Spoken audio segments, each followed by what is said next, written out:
Good evening दोस्तों। और मैं आपको बता देना चाहता हूं कि 2 दिन से यहां जो सेशन चल रहे हैं, कल भी चला था, आज भी सेशन चला, कल भी सेशन के बाद मुझे बोलना पड़ा, आज भी सेशन के बाद मुझे बोलना पड़ रहा है। लेकिन बोलने के पीछे कारण ये नहीं है कि जो बच्चों ने बोला मैं उससे ज्यादा कुछ महान बोल के दिखाने की कोशिश कर रहा हूं, बल्कि कहीं ना कहीं कल भी मुझे ऐसा आभास हुआ कि बहुत से लोगों को अभी मूलभूत चीज नहीं मालूम।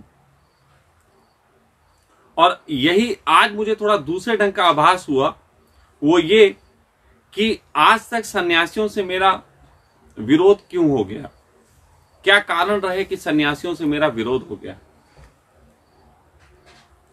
आज मुझे एहसास हुआ इन लोगों की बात सुन के।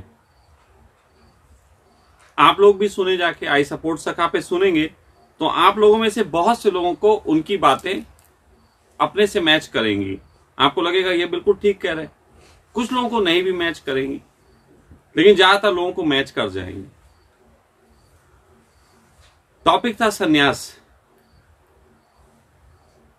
असल में सन्यास का जो गहनतम जो अर्थ है या गहनतम जो सार है वो है विरक्त, वो है विरक्त या फिर बैरागी। लेकिन सन्यास आज की तारीख में बहुत लोग जी रहे हैं।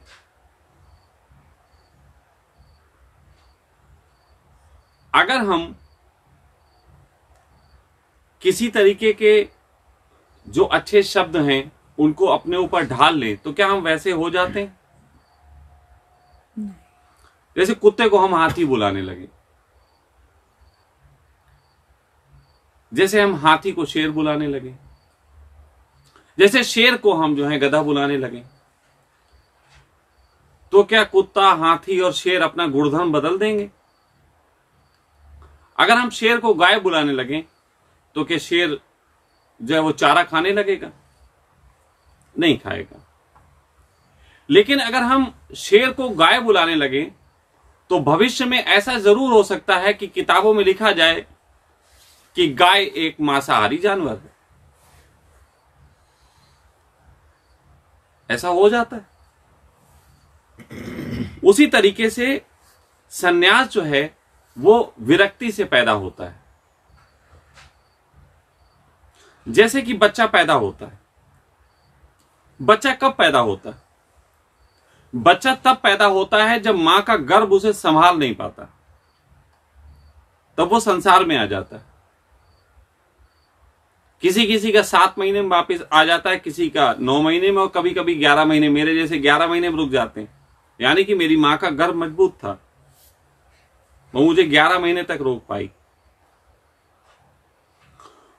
तो जिस प्रकार एक बालक संसार में आता है तब जब मां का गर्भ उसे संभाल नहीं पाता, उसी प्रकार एक सन्यासी का जन्म तब होता है जब सन्यास की जो संसार की जो बनाई हुई एक नियमावली है, संसार के बनाए हुए जो नियम कानून हैं, उनमें कोई व्यक्ति अपने आप को फिट नहीं पाता।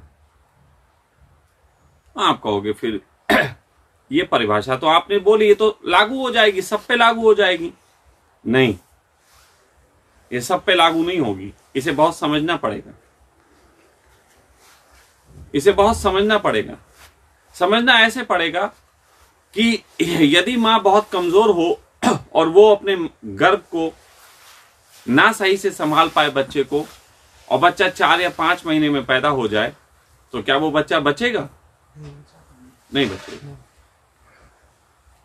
उसी तरीके से यदि सन्यास संसार की दुखों की अवस्था से पैदा हो, संसार में जो कमियां हैं उनसे पैदा हो, संसार के जो नियम कानून हैं जो कि इंसान को उसके तरीके से जीने नहीं देते, इससे पैदा हो, तो पैदा तो हो जाएगा, लेकिन वो सन्यास जिंदा नहीं रह सकता, वो सन्यास मर जाएगा।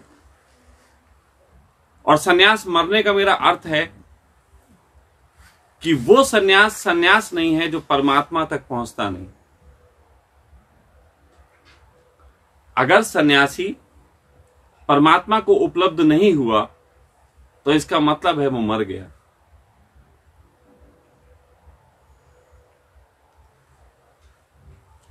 तो ऐसा कैसे हो कि एक व्यक्ति सन्यास की तरफ बढ़े और परमात्मा तक पहुंच पाए? ऐसा संभव तब होगा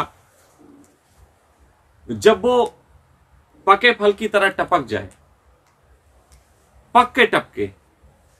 अभी जैसे यहां लोगों ने बोला, अपनी अपनी बात बोली, मौलिक ने बोली, नियति ने बोली, और लोगों ने बोली, तो मुझे ऐसा लग रहा था कि ज्यादातर लोगों के अंदर सन्यास का जो अर्थ है वो ऐसा है कि हमें संसार अपनी मर्जी से जीने नहीं दे रहा था, इसलिए हम सन्यासी हो गए। सन्यास मतलब संसार अपनी मर्जी से जीने नहीं दे रहा था, हम सबने सोचा सन्यासी हो जाएं। एक रहीन बी, एक रहीन ए, एक रहीन बी, एक रहीन सी, एक रहीन फत्ते।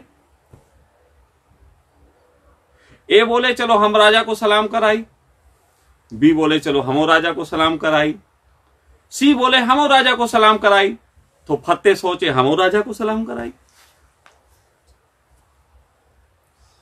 लेकिन असल में वही गाने को सुनो तो ऐसा है, ए करी एक सलाम, बी करी दुई सलाम, सी करी तीन सलाम, और फत्ते दिखाई ठेंगा।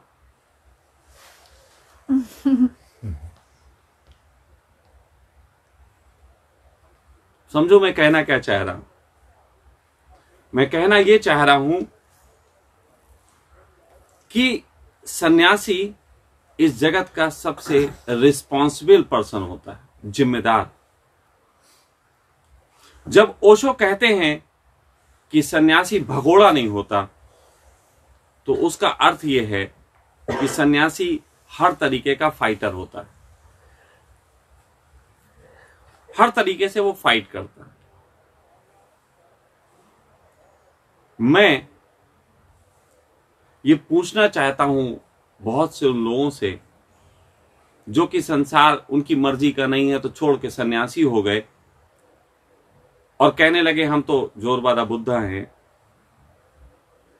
या हम तो नया सन्यास जो ओशो ने बताया वो ले लिया है। मैं उनसे पूछना चाहता हूं, क्या उन्होंने उस संसार में अपना जीवन जैसा जीना चाहिए, क्या उसके लिए फाइट किया? क्या किसी तरीके का संघर्ष किया? क्या 100% तुमने अपना दिया? नहीं। कृपया करके मुझे मित्रवत सुने, सीधे सीधे मुझे विरोध में ना ले जाएं।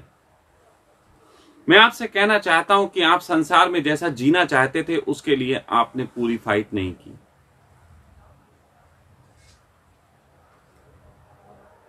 और आप बहुत जल्दी सन्यास के नाम पे कूद पड़े। यहां पे बैठे हुए बहुत लोग हैं, मैं यहां पे एक मिसाल छोटी सी देना चाहूंगा। यहां पे एक ऋतु बैठी हुई है, आप सब शायद इतना गहरा नहीं जानते क्योंकि उसमें बहुत दिक्कत है कि ज्यादा बातें बोलती नहीं, लेकिन उसने 16 साल तक अपने घर में अपने आनंद को जी सके इसके लिए बहुत कुछ फाइट किया, बहुत कुछ। और वो पूरी फाइट के बाद 100% देने के बाद फिर भी जब कोई बात नहीं बनी तो वो पेड़ से फल अलग हो गया, और मैं कहूंगा कि वहां से सन्यास पैदा होता है। लेकिन हम छोटी छोटी बातें, पापा हमारी सुनते नहीं थे, हमें सेक्स के बारे में बोलने की आजादी नहीं थी, तो हमने सोचा सन्यास ले लें। बहुत छोटी छोटी बातों पे सन्यास घट गया। लेकिन जिन्होंने भी अपना 100% दिया उस जगत को। मैं खुद भी उन्हीं में से हूं। मैंने पहले हर तरीके का प्रयास किया कि जैसा मैं जीना चाहता हूं, जैसा मुझे होना चाहिए अपने जीवन के आनंद को बरकरार रखने के लिए, मैंने उसका 100% दिया संसार को। मैं अपनी मां से, मैं अपने पिता से, मैं अपने बीवी से सबसे बहुत प्रेम करता हूं। और उस प्रेम के तहत मैंने अपनी मां के लिए भी सब कुछ किया, मैंने अपने पिता के लिए भी सब कुछ किया, छोटे से छोटा कार्य व्यवसाय भी करके अपने घर को चलाने के लिए भी सब कुछ किया, पैसा कमाने के लिए भी सब कुछ किया। अगर लगा कि पैसे से संसार चलता, मैंने पैसे के लिए भी सब कुछ किया। इसलिए नहीं कि पैसा जरूरी है, इसलिए कि आनंद जरूरी है। जब मैंने सारे प्रयास कर लिए आनंद के और फिर भी मैं आनंद की रक्षा न कर पाया, और इस प्रयास के बीच मेरा जीवन ऐसा हो गया कि ना तो मैं अपने आनंद को बचा पा रहा था, ना मैं अपने परिवार के लिए कोई आनंद इकट्ठा कर पा रहा था, ऐसी स्थिति में मेरे जीवन में सन्यास का बीज फूटा।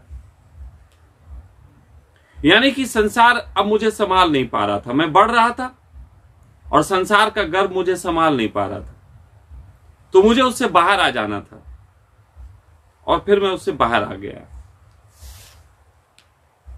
फिर जब बाहर आया तो मुझे किसी प्रकार की घरेलू ये सब चीजें, चिंताएं और वो सब नहीं थी। मैंने अपने सन्यास को पूर्णता से जिया और उससे वो किले भी फूटे जिन किलों से मैं खुशबू लेके उन फूलों की अपने परिवार को भी थोड़ा सुगंधित कर पाया।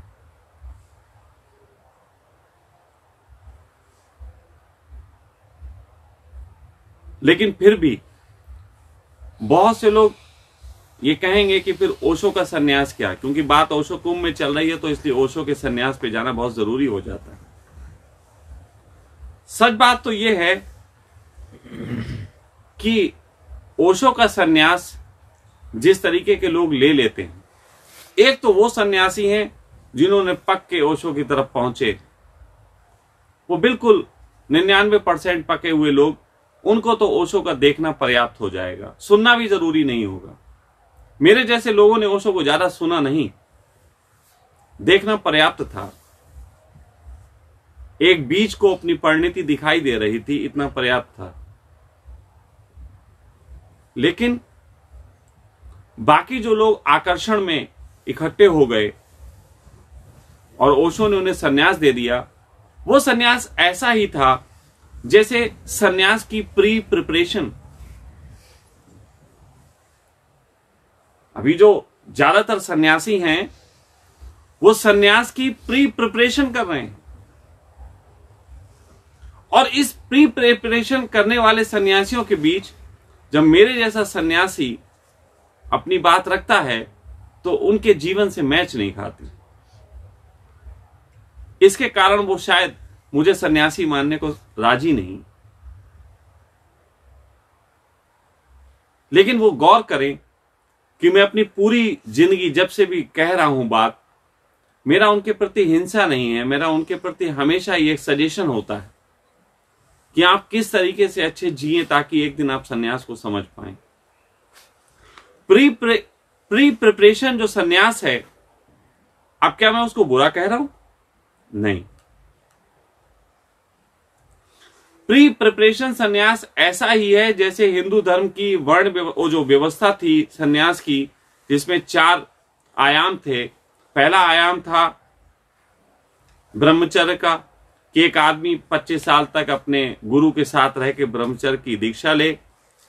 उसके बाद दूसरा चरण था जिसमें वो इंसान जाके गृहस्थ जीवन को जिए। तीसरा है वामप्रस्थ, जब वो फिर वापस जाने की अपने गुरु के पास सोचने लगे। और चौथा, जब वो फिर सब कुछ छोड़ के बच्चों को अपने सब चाबियां दे के और चला जाए। तो जिस तरीके से 4 उसमें वर्ण होते थे, अगर ओशो ने प्री प्रिपरेशन वाला सन्यास शुरू किया, आज मैं इसको नया नाम दे रहा हूं, प्री प्रिपरेशन, अगर प्री प्रिपरेशन वाला सन्यास दिया तो इसमें भी कुछ वर्ण है जिनको पालन करना चाहिए। पहला वर्ण है जो इसमें पालन होना चाहिए, वो है कम से कम सत्य बोलने का साहस। अगर आप प्री प्रिपरेशन वाले सन्यास में सत्य बोलना शुरू करते हैं तो आपको बहुत सी ऐसी परिस्थितियों का सामना करना पड़ता है जो आपको पकने में सहयोगी होती है। देखो, एक तो फल होता है जो पेड़ पे ही पक जाता है और टपकता है, उसको तो मैं वास्तविक सन्यास कहता हूं। लेकिन कुछ लोग फल पहले तोड़ लेते हैं, बाद में उसे कार्बेट से पकाते हैं। तो जो प्री प्रिपरेशन वाला सन्यास है वो पहले तोड़ लिया गया फल है, फिर उसको कार्बेट से पकाना पड़ेगा। वो कार्बेट से पकाने की प्रक्रिया में पहली प्रक्रिया है सत्य बोलने का साहस, और दूसरा है कि मैं ही केवल सब कुछ नहीं हूं, मैं ही ऐसा नहीं हूं जो सब जानता है, बल्कि दूसरे भी ऐसे हैं जो अपनी जगह जो भी जानते हैं वो परिपूर्ण हैं। दूसरे को इनकार करके कि दूसरे कुछ नहीं जानते, सब कुछ मैं ही जानता हूं, ऐसा व्यक्ति कभी भी पक नहीं पाता। गहरे में हमें अपने आप को व्यक्त करते समय ऐसे व्यक्त करना चाहिए कि जगत में जो जानता हूं वो मैं ही जानता हूं। लेकिन जब हम किसी को सुने तो उसे सुनने का ढंग ऐसा होना चाहिए कि वो भी जो जानता है अपनी समझ से पूरा ही जानता है। समझ का खेल हो सकता है आगे पीछे का, लेकिन पूरा ही जानता है। और जब इन दो चीजों से आदमी गुजरता है, अपने सत्य को प्रकट करता है और दूसरा जो प्रकट कर रहा है उसे उसके जीवन का सत्य मानते हुए स्वीकार करता है, तो एक तीसरी स्थिति को उपलब्ध होता है। और वो तीसरी स्थिति है कि उसे दुनिया में कोई भी व्यक्ति बुरा नजर नहीं आता।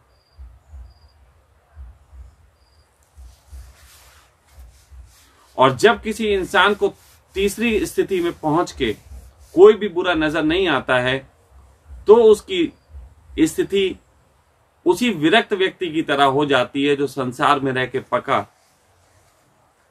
इसको मैं थोड़ा सा ऐसे बताता हूं। एक मुझे सन्यासी मिले बहुत साल पहले, तो वो डायनेमिक करते थे। उन्होंने प्रिपरेशन वाला सन्यास ले लिया था।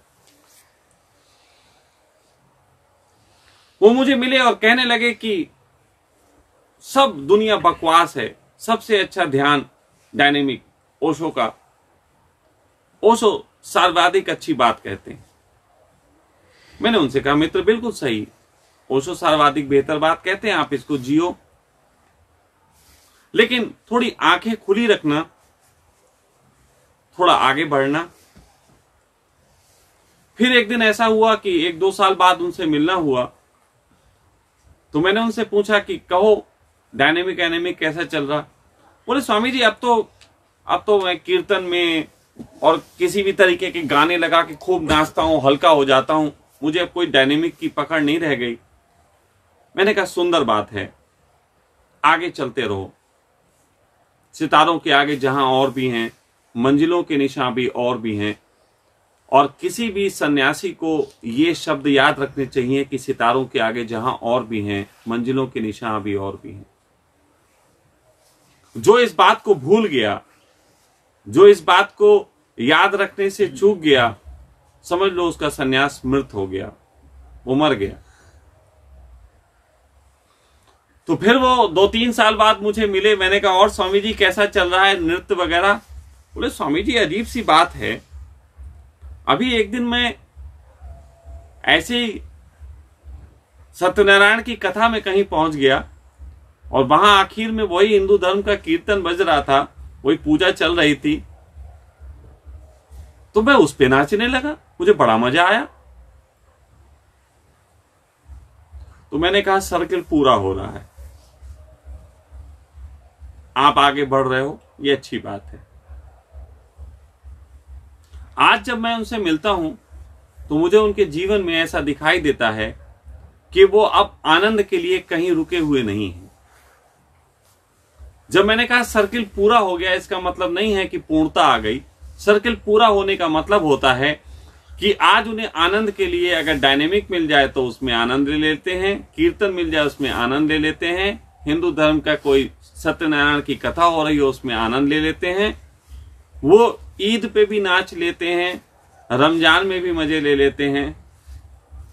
अब उनके लिए कोई भी चीज ऐसी नहीं रही जिसमें वो मजे नहीं ले पाते। ये बात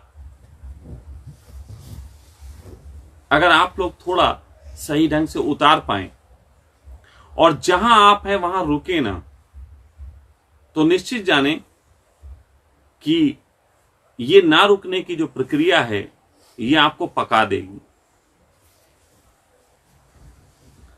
मालूम है, धर्म के रास्ते पे एक चीज सर्वाधिक बड़ी कही जाती है और वो है ईगो, अहंकार। लेकिन मेरा मानना है कि ईगो तभी आता है जब आप जहां हो वहां रुक गए। आप जहां हो वहां रुक गए हो तो ईगो आता है, और आप जहां हो वहां से आगे अभी बढ़ना है, अगर ये ख्याल है तो रिस्पॉन्सिबिलिटी आती है। रिस्पॉन्सिबिलिटी जो है वो आपके जीवन को बरकरार रखती है, और ईगो आपकी खुद की हत्या कर देती है। कहते हैं ना कि अहंकार आदमी को स्वयं खा जाता है। तो जो व्यक्ति रुक गया वो अहंकारी हुआ, और अहंकार उसे बार बार कहेगा तू रुका रहे, आगे ना बढ़। जो बढ़ेगा नहीं वो खत्म हो जाएगा। तो इसलिए बहुत से सन्यासियों से मेरे शायद मतभेद हो गए। वो इसी वजह से हो गए कि मैं प्रतिपल बदलता दिखा और उन्हें लगा कि वो पूर्ण है। मैं अभी भी कह रहा हूं तो उनको लग रहा होगा कि मैं उन्हें छोटा बता रहा हूं, अपने को महान बता रहा हूं, लेकिन ऐसा नहीं है। मैं एक प्रक्रिया बता रहा हूं।